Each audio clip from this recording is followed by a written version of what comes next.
Hi guys! Welcome sa ating YouTube channel.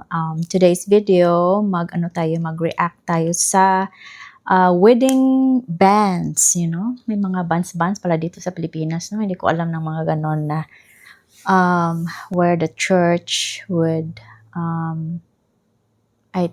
declare or your wedding dates, no? Wait. Ay, oo nga, no?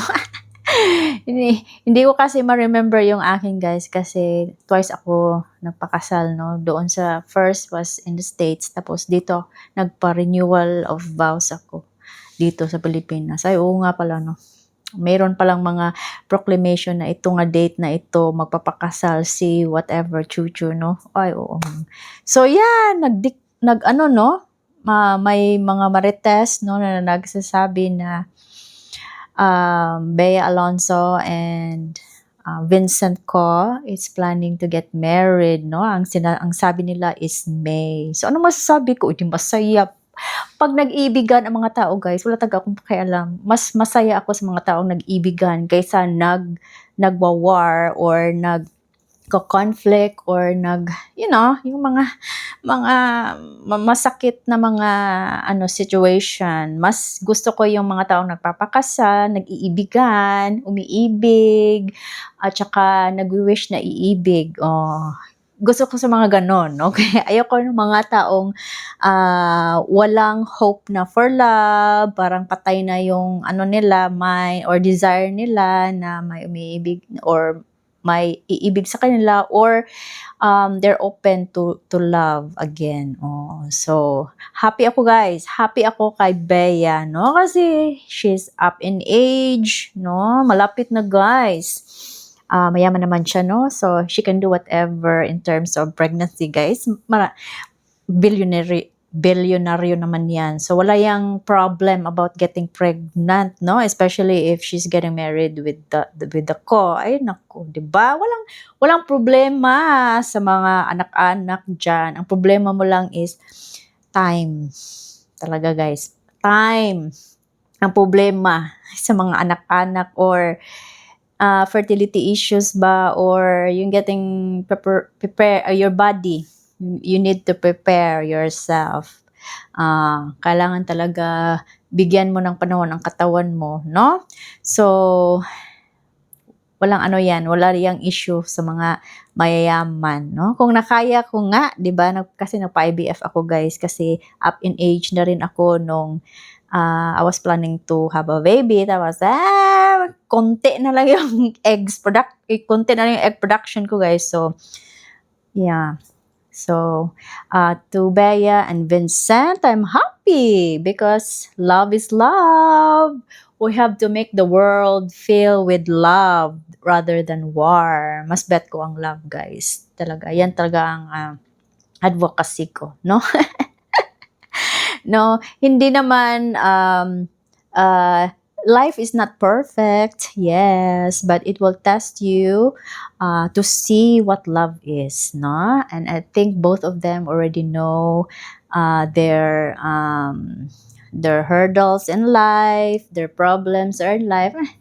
They're already adult, no? They can choose what they want. They can, take their path on their own. So, yan, clap na tayo guys. Clap na tayo kay Bea kasi matagal-tagal na din siyang single.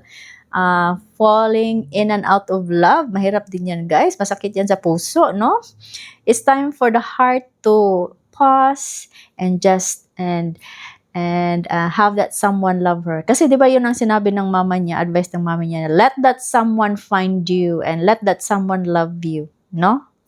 Correct. Actually, guys, ikaw muna. Sa sarili mo, you love yourself first. And then it will just come back to you. Parang ripple siya. Life or reality will come back to you, ripple. Pag love mo yung self mo, na wala kang hinanakit sa sarili mo, yung mga past experiences mo, tinanggap mo yon, magre-ripple yan. Magre-ripple yan sa reality. Parang good karma ba? Kung ano yung gagawin mo na maganda sa sarili mo, it will reflect on your reality. So, or the universe will give you good karma as well, no? So, how can you build good karma? E di, mahalin mo yung sarili mo, alagaan mo yung sarili mo, self-care, tapos, yung mga tao, you should be patient and kind, understanding.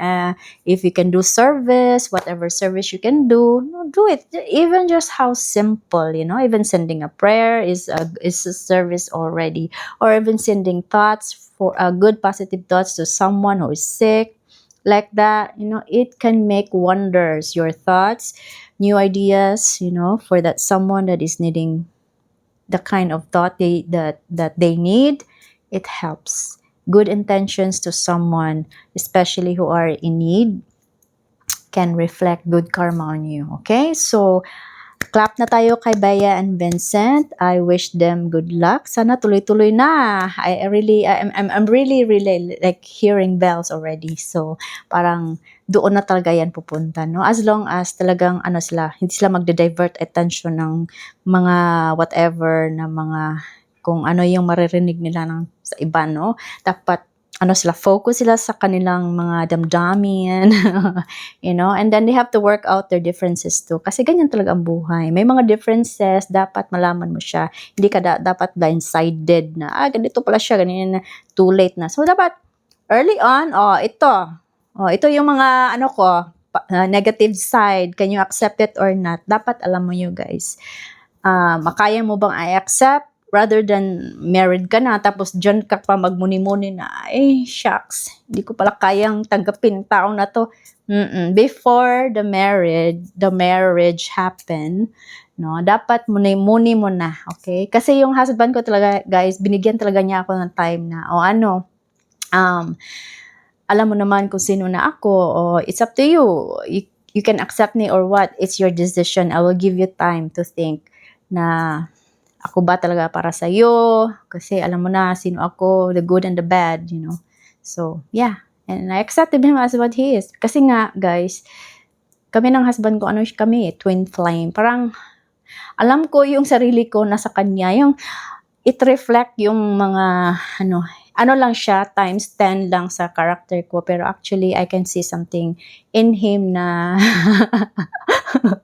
hindi nga lang dito sa mundo, no? Yung sa mga dream world ko, yung personality ng asawa ko, ako,